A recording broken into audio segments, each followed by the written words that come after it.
Hello and welcome. I'm the Anti-Social Panda. Glad you could be with me. Glad you could be listening.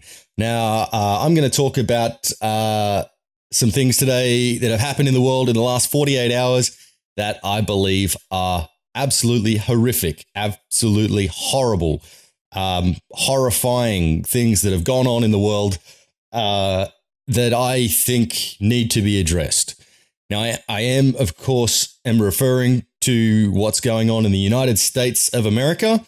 And what's actually happening is so severe, I don't want to call you the United States of America because you're divided. You're the divided states of America at the moment.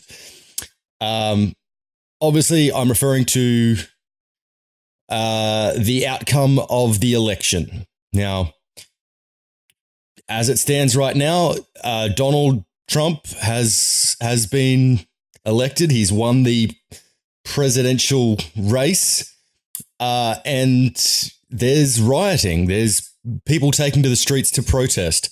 And thank the First Amendment, we've got the right to do that. Well, I'm Australian, so that's a little bit different for me. I don't have free speech under a Bill of Rights, so thank your First Amendment, America. You have the right to protest this. And I think it's a fantastic thing. Everyone who is out on the streets is currently exercising their right to free speech. And that is fantastic. They're standing up to the system that has allowed Donald Trump access to the White House. And, some horrifying things going on. And I just want to talk about those. Now, basically, I want to bring this down to two simple groups, because the people who are out exercising their right to free speech and protesting this are essentially going to break down into two very, very important groups. Now, the first one that I want to talk about is the people who didn't vote. Okay? If you are out there protesting the election of Donald Trump and you did not vote, then my God, you are stupid. They gave you the platform. You had the potential to go in and cast your vote and have your say on who could have been president. And if you didn't vote and you're now protesting, that is absolutely insane. You should have gone out and voted. They gave you the chance. There is a system right there for you to have your say. And if you didn't vote, that is horrible. That is the worst thing that you could have done. And I don't think your voice deserves to be heard right now because of that. They gave you the platform to have your say and you didn't say it. That's if you did not vote. If you did vote and you voted for someone else, that is the absolute best thing that you could have done in terms of to have a system there and you vote. How complicated is that? If they have a system where you vote and you get enough people in there to win office, that's a fantastic system. But for the people who are protesting, there wasn't enough of you that went out and voted. You couldn't muster enough people together to band together and protest the election of Donald Trump. And that is horrible. You couldn't get enough people together so that this person who's been described as absolutely deplorable is now being voted in. The problem that I have with you is you couldn't get enough people together to vote for someone else. Nobody in the entire presidential campaign beat him. No one gathered enough people together to go and vote.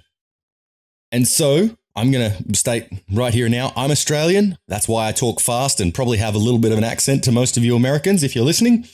In my last election in my country, I voted for a party called the Australian Liberty Alliance. And I was lucky enough to live in an area where I could vote for them both in the lower house and in the upper house.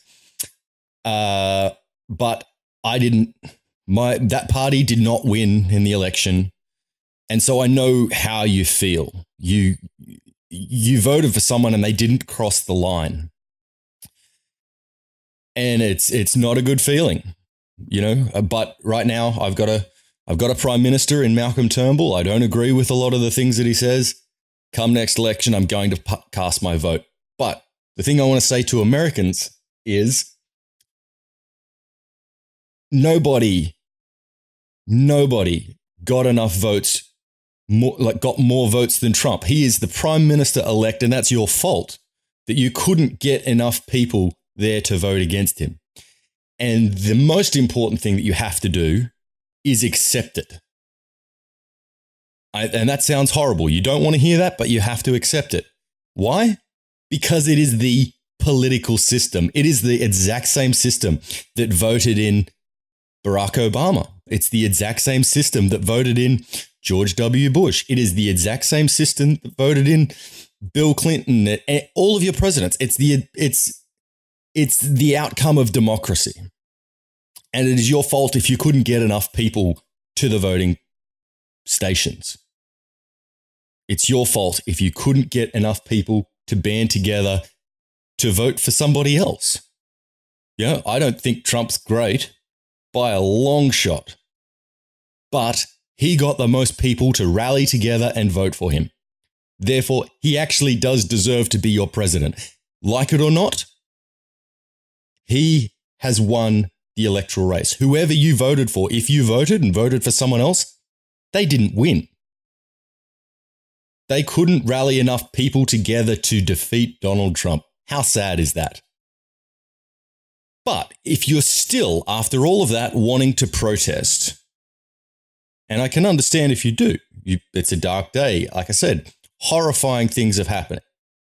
But I'm gonna now frame what I think the most horrifying thing that has happened is, and that is that you have protested this. Yes, you have the right to do it. You have the First Amendment. You have the free speech. That is all great. But you're actually speaking out against democracy.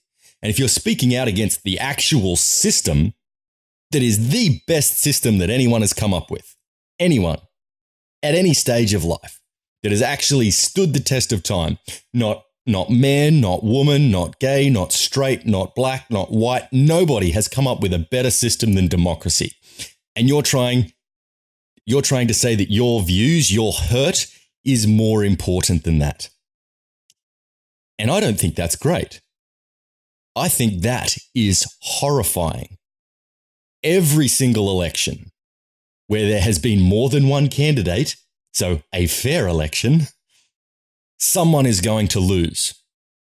If you don't like the outcome, like that is actually an outcome of the system. Someone in every election, every fair election, has lost. But in 4 years' time, you're going to have the chance to vote again. You have a chance to rally people together and vote for someone else if someone can do it. You know, I would love if they do. I would love if they don't. I mean, that's the outcome of democracy, and you have to accept that. Or I'm gonna add a third group in here, is people who are protesting the actual system, this system that has allowed Donald Trump to get in. As I say, if you're going to protest that system, the best system that we've ever come up with, try living in a place that doesn't have it. Okay, right now you're upset that Donald Trump could be the president.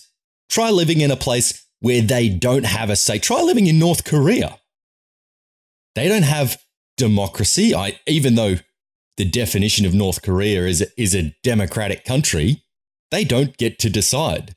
They're stuck with Kim Jong-un, or I believe that's who it is at the moment. And they don't get a chance to speak out. Doesn't matter.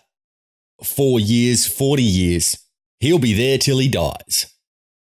So if you think that the actual system that's gotten Donald Trump into the White House is a bad system, just go and live in North Korea and find out what non-democracy is like. Okay?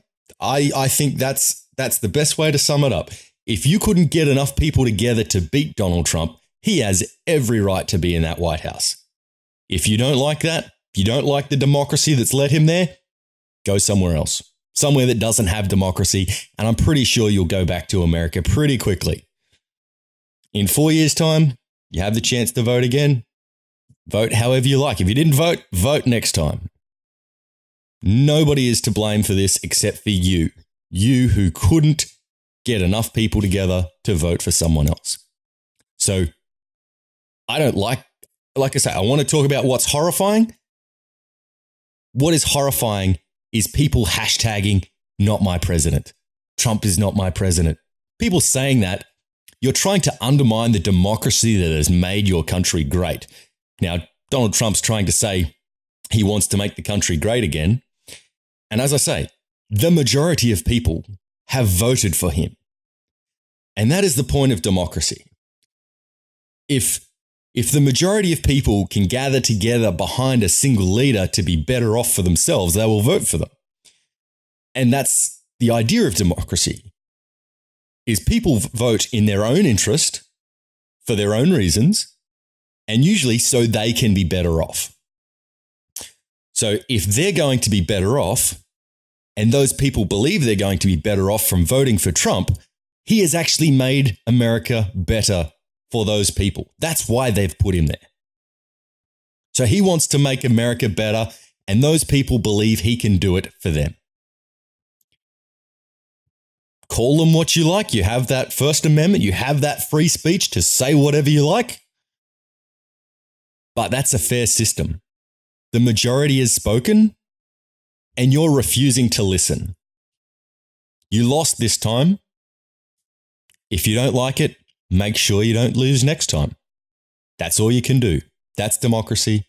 And I'm the Anti-Social Panda. Glad you could be with me. Glad you could be listening.